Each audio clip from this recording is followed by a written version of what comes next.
رسول اللہ صلی اللہ علیہ وسلم نے ارشاد فرمایا، کوئی ایسے دن نہیں جن میں نیک اعمال اللہ جل شانہ کو عشرہ ذی الحجہ سے زیادہ محبوب ہوں۔ تو پوچھا گیا، یا رسول اللہ صلی اللہ علیہ وسلم، اللہ کے راستے میں جہاد سے بھی زیادہ؟ آپ نے فرمایا، اللہ کے راستے میں جہاد بھی برابر نہیں ہو سکتا سوائے اس شخص کے جو اللہ کے راستے میں جان و مال سمیت نکلے اور ان میں سے کسی چیز کے ساتھ واپس نہ لوٹے، یعنی کچھ بھی نہ بچے۔ تو ان خاص دنوں سے ہمیں فائدہ اٹھانا ہے، جہاں ہم دوسرے ذکر اذکار کے ذریعے رب تعلق میں قرب حاصل کریں، وہیں یاد رکھیں قرآن مجید خود سب سے بڑا ذکر ہے۔ سورۃ الحجر میں آتا ہے، اللہ تعالیٰ فرماتے ہیں، اِنَّا نَحْنُ نَزَّلْنَا الذِّكْرَ وَإِنَّا لَهُ لَحَافِظُونَ،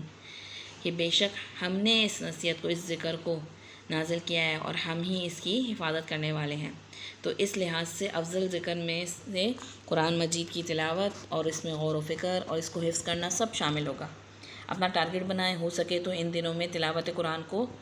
کے ساتھ قرآن مجید کو مکمل کریں یا پھر کچھ صورتوں اور آیتوں کو حفظ کریں، اس کا بھی ٹارگٹ بنائیں۔ اس سے ایک ہی آیت کو آپ بار بار ریپیٹ کر کے پڑھیں گے تو اس سے کیا ہوگا کہ اجر کا باعث بھی ہوگا، ہر لفظ پہ 10 نیکی ہوتی ہے گی، اور حفظ ہونے کی صورت میں آپ کی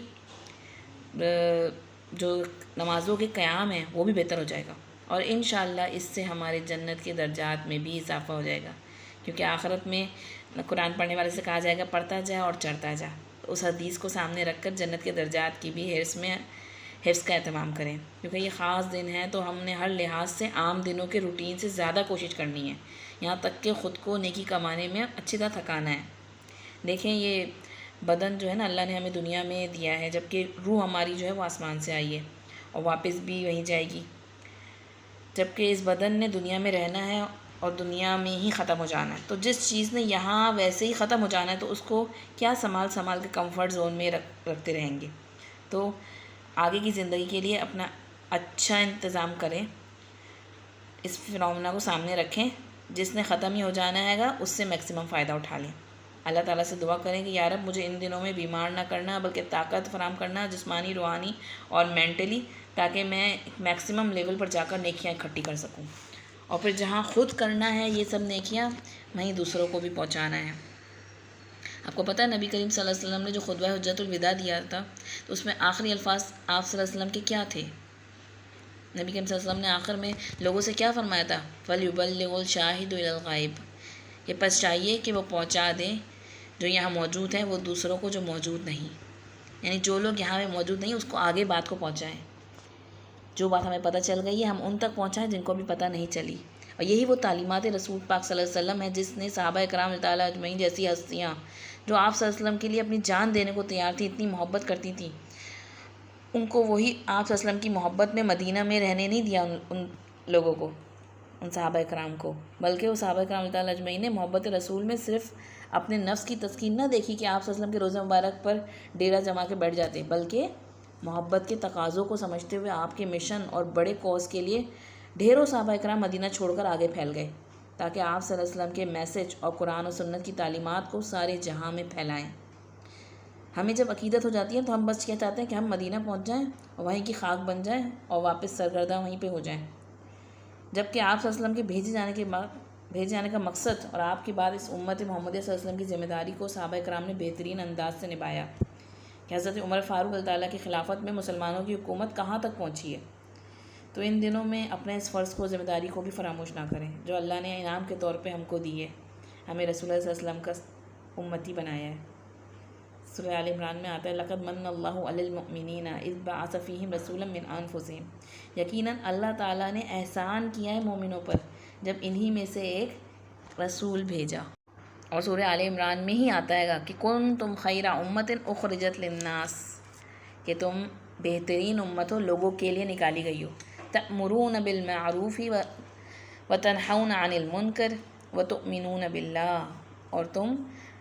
نیکی کا حکم دیتے ہو اور لوگوں کو برائی سے روکتے ہو اور اللہ پر ایمان رکھتے ہو۔ اللہ پر ایمان کا تقاضا ہے کہ ہم خود بھی اللہ کے بتائے ہوئے راستے پر چلیں اور دوسروں کو بھی ساتھ ساتھ بہتر سے بہتر انداز میں حکمت کے ساتھ تلقین کرتے رہیں نیکی کے کاموں کی، اور شفقت کے ساتھ برائی سے بھی روکیں۔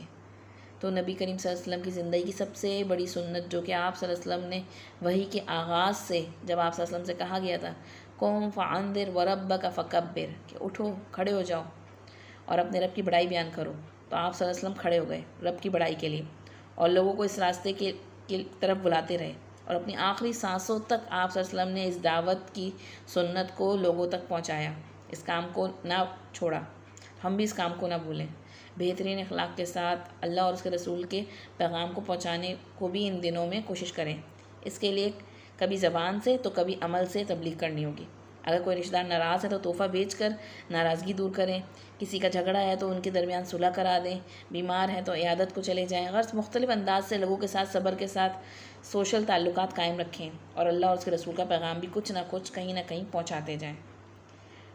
ہمیں نہیں پتہ اگلا سال ذوالحجہ ہمیں نصیب ہو کہ نہیں ہو، تو تمام نیکیوں میں حصہ ڈالیں، اور سب سے بڑھ کر فضیلت والا عمل خاص قربانی ہے، تو اس کے لیے بھی حتی الامکان کوشش کریں، کچھ ضروریات قربان کر کے خواہ چھوٹا سا جانور بھی کریں، اللہ کی رضا کے لیے کریں، لوگوں کو دکھانے کے لیے نہیں۔ ایک گھرانے کی طرف سے ایک بھی کافی ہے، لیکن اصل نیت رب کا قرب ہونا چاہیے۔